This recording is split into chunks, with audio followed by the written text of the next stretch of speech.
La distribution de l'eau pour la KCM est assurée par Odyssey. Pour Shell Cher et Fort-de-France, Odyssey est autonome. Elle a 3 usines de production, DJ, Caféière et Durand. Pour le Lamentin et Saint-Joseph, Odyssey distribue de l'eau qu'elle achète à la SME qui exploite 2 usines de production, Rivière Blanche et Directoire, propriété du syndicat intercommunal du centre et du sud de la Martinique, le SIGS. La SME ne produit pas toute son eau. Elle en achète une partie à la SMDS qui exploite l'usine de Vivet, propriété de la CTM. Qu'est-ce que le SIGSM? C'est le syndicat intercommunal du centre et du sud de la Martinique qui possédait les usines de production Rivière Blanche et Directoire. Il assurait la gestion du service public d'eau potable et d'assainissement pour Trinité, Robert, les communes du Sud, jusqu'au transfert de compétences aux communautés d'agglomération le 1er janvier 2017. Le SIGSM alors dissous, la SME a repris son contrat de gestion du service public d'eau et d'assainissement pour l'espace sud. La SME exploite les usines Rivière Blanche et Directoire à cet effet. Mais les 3 communautés d'agglomération sont en pourparlers afin de déterminer le partage du patrimoine du SIGSM, à savoir les usines de production, mais aussi le partage de ses dettes, dépassant les 20 millions d'euros. La production d'eau pour le Lamentin, Saint-Joseph et le Sud est assurée par les usines de production Rivière Blanche, Directoire, Vivet. L'approvisionnement se fait comme le remplissage d'une bouteille, du bas vers le haut. Les points hauts sont donc approvisionnés en dernier. Certains s'accordent à dire que la distribution gravitaire permet l'approvisionnement du Sud avant le Lamentin. D'autres disent que le Lamentin n'est en aucun cas approvisionné après le Sud. L'usine de Vivet a subi une casse au niveau d'une grosse canalisation. La réparation définitive n'a toujours pas été effectuée à cause d'un contentieux opposant la CTM aux propriétaires du terrain où passe cette canalisation. Ce différend date de 2009. Le problème est donc antérieur à la gestion par la CTM. L'usine de Vivet n'est donc pas complètement opérationnelle. La sécheresse lors du carême, période pendant laquelle il peut effectivement y avoir des coupures tournantes, les casses au niveau d'un réseau de canalisation vieillissant, les défauts de pression liés en partie aux fuites au niveau des canalisations. On peut prendre comme exemple Redoute-Ravine-Vilaine, connecté au réservoir Tiberge. Odyssey essaie d'y remédier en modifiant le maillage dans cette zone. Les fortes pluies.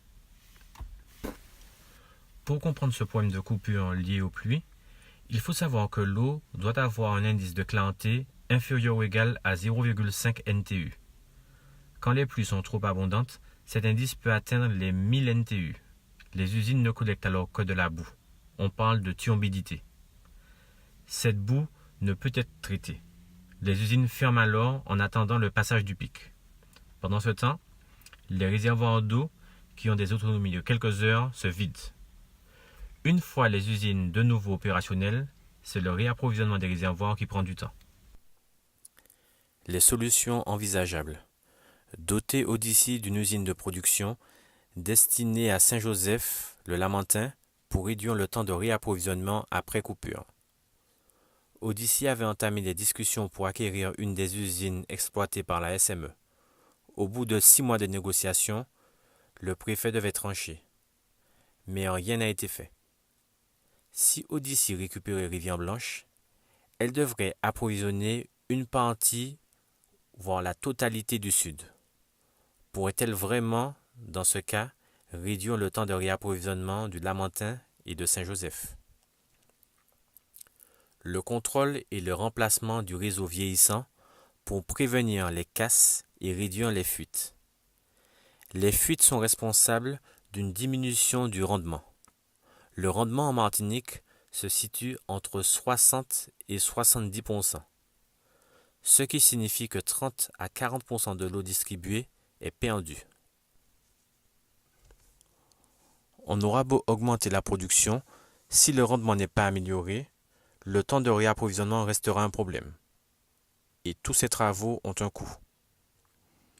La construction de nouveaux réservoirs pour réduire le temps de réapprovisionnement.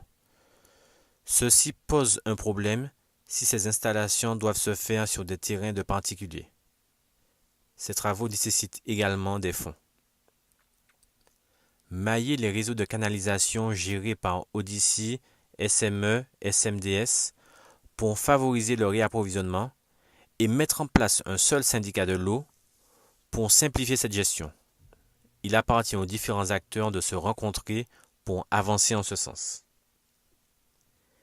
Régler de façon durable le problème de casse à Vevey. Certains pensent que cette usine pourrait approvisionner toute la Martinique.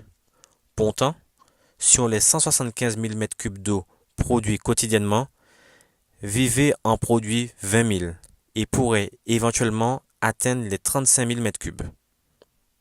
Cette réparation pourrait en tout cas permettre d'améliorer le rendement du réseau dans certains secteurs. Rechercher des sources souterraines, ce qui permettrait de ne pas subir ces coupures lors des intempéries. Ce serait un énorme chantier humain et financier.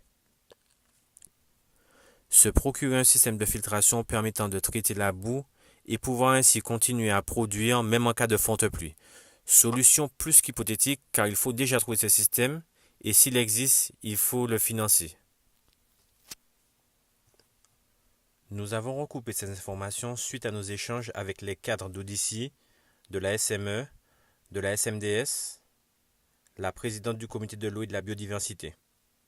Les problèmes évoqués pourront concerner à plus ou moins moyen terme de nombreux secteurs de la Martinique si rien n'est fait pour prévenir cette dégradation du réseau.